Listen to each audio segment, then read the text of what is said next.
Naalarma na ang PNP ug ang AFP tungod sa sagunson nga mga na-report nga mga residente sa ambush sa Maguindanao del Sur ug patayng lawas sa Pilipina nga na-hit and run sa Japan naabot na. Mubalita si Ian Melesio gikan sa Banat News. Nakurat ang tanan alas 4 sa hapon nitong Huwebes, human nilanog ang sagunson nga mga buto-buto sa armas sa barangay Tukal sa Mamasapano, Maguindanao. Naabtan sa mga responding mga pulis ang usa ka SUV nga gitadtad og bala ang windshield ug ubang bahin sa maong sakyanan. Sa lingkuranan sa Luyo, nakit-an nga wala nay kinabuhi ang 25 anyos nga mag-uma nga si Samsudin Manib. Nasamdan sab sa iyang likod ang driver nga si Konsehal Montasir Di Malido.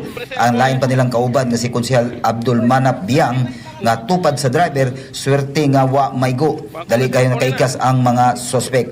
Base sa investigasyon, gikan pa sa Cotabato padung sa Sultan sa Barungis ang mga biktima. Apan pag-abot nila sa tubangang bahin sa barangay Hall sa Tuka, kalit silang gibabagan o gilibutan og mga armadong lalaki o pagkahuman girakrakan. So base sa report sir, isa po sa tinitigdang na motibo dito, base sa ating initial investigation is posibleng personal grudge po nung mga biktima natin. So allegedly may mga reported na rin po kasing previously na mga hindi pagkakaunawaan umano ng mga taong yan sa ibang residence po nung sa kakarating na lugar.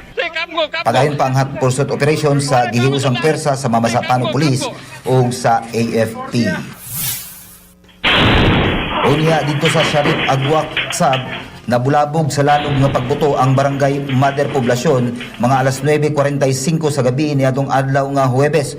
Usa ka residente ang nasamdan samtang naguba sab ang usa ka SUV tungod sa kusog sa pag-ulbo.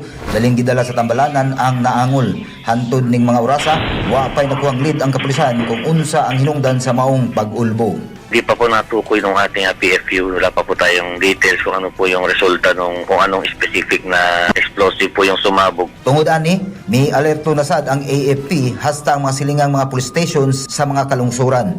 Matod pa sa Police Regional Office Barn, klaro kini nga usa ka pag-atake sa kahapsay ug kalinaw ug inguman kaluwasan sa komunidad. Kining mga sagunson nga mga pagpamusil sa Maguindanao. May apilar sila karon sa publiko nga magbantay kanunay o mukooperar sa mga otoridad aron di na kini mausab. Gibiyahe na pabalik sa Pilipinas ang patayng lawas ni Gladys Grace Testado gikan sa Japan. Ilubong si Testado dito sa iyang lungsod sa Libungan sa Cotabato. Usa ang overseas Pinay worker sa duha ka mga nakalas human gidaro sa usa ka auto ang pedestrian lane ug bicycle lane sa Omijima Adachi Ward dito sa nasod sa Japan niadtong Nobyembre 24. Pula ang traffic light ni anang orasa sa dihang nitabok sa dalan si Testado sa dihang napunggit siya sa maong auto. Laing na po pa ka mga tao ang nangaangol. Ang iyang pamilya nanawagan og hustisya ug danyos para sa mga biktima. Kapatid para sa 1PH, Ian Melesio, Banat News.